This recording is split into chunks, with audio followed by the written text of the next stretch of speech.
Salutare! Astăzi vom face un interviu cu Oros Bogdan, un crescător pasionat de zborurile lungi și pe lângă faptul că este pasionat de maraton, este și medic veterinar. Salutare, Bogdan!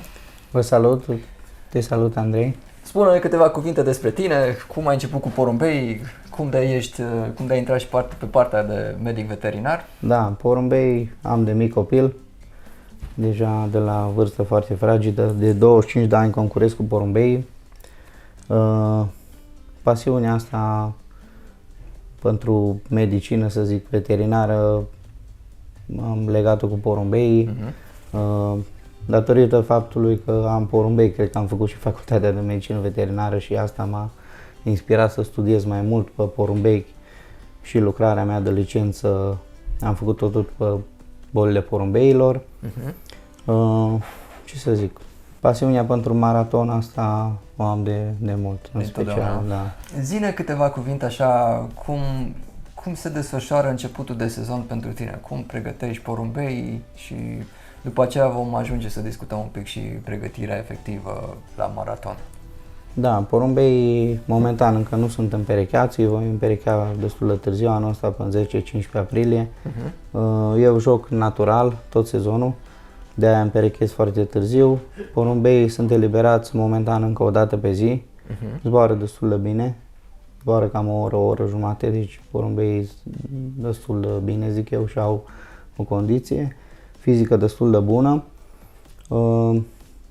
În perioada asta, ce să zic, mai folosesc o zi, două pe săptămână probiotice, folosesc Yellow Drops-ul, care îl dau săptămânal. De 2 ani am luat această decizie, îl folosesc la toți porumbeii, și la zburători, și la matcă, și la pui. Vreau să spun, de când îl dau ăsta constant, nu am mai tratat tricomonoza la matcă de vreo un an jumate, 2. Porumbeii au o stare destul de bună. Cum faci antrenamentele acum? Ai început să-i miști sau când începi să-i miști, cum începi? Când o să încep să îi duc cam la 2 zile, antrenamente scurte, la început 15-20 de kilometri de 2-3 ori, după aia urc la 30-40 și unul de 60 și după aia vor fi angajați la etape. În sensul că nu joc la rezultat etapele de viteză, dacă aș juca la rezultat aș face mai multe antrenamente probabil. Cam cu 5-6 antrenamente, oricum noi angajăm la 100 de kilometri prima etapă, nu e o etapă lungă. Porumbei ar trebui să se descurce la zboruri. Da. Cum hrănești acum? Porumbei primesc, momentan încă dau o mâncare, amestecul meu, o rețetă de-a mea proprie.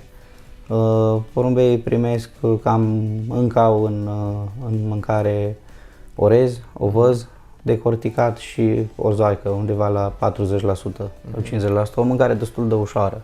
Da. După aceea o să trec treptat pe o mâncare de concurs.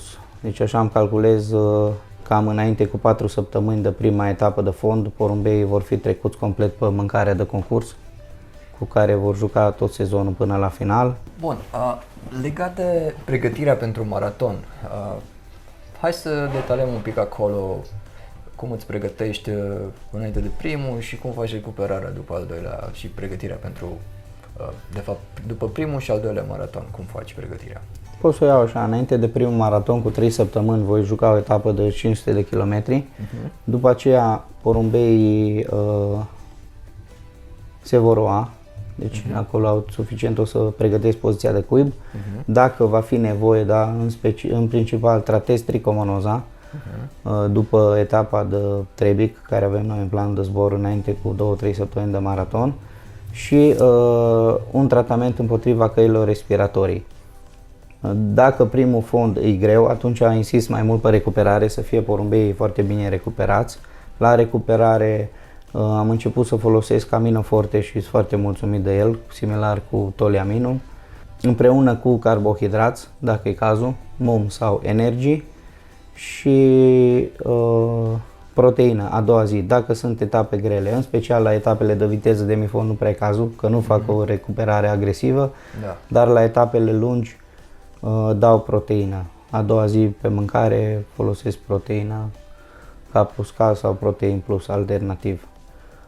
După aceea, porumbeii înainte cu 5-6 zile înainte de etapa de maraton încep pregătirea.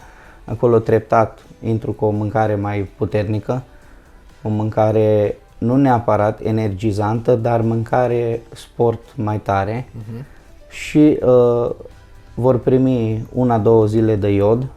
Eu folosesc Blitzformul, dar o să încerc și Impactul. După aceea, ultimele două zile, alea zic eu, 2-3 zile sunt cele mai importante. Acolo vine încărcarea cu adevărat. Ori cu produse de origine animale, cu seiu de oaie foloseam oregano șafet, pe încărcare baie la porumbei, obligatoriu.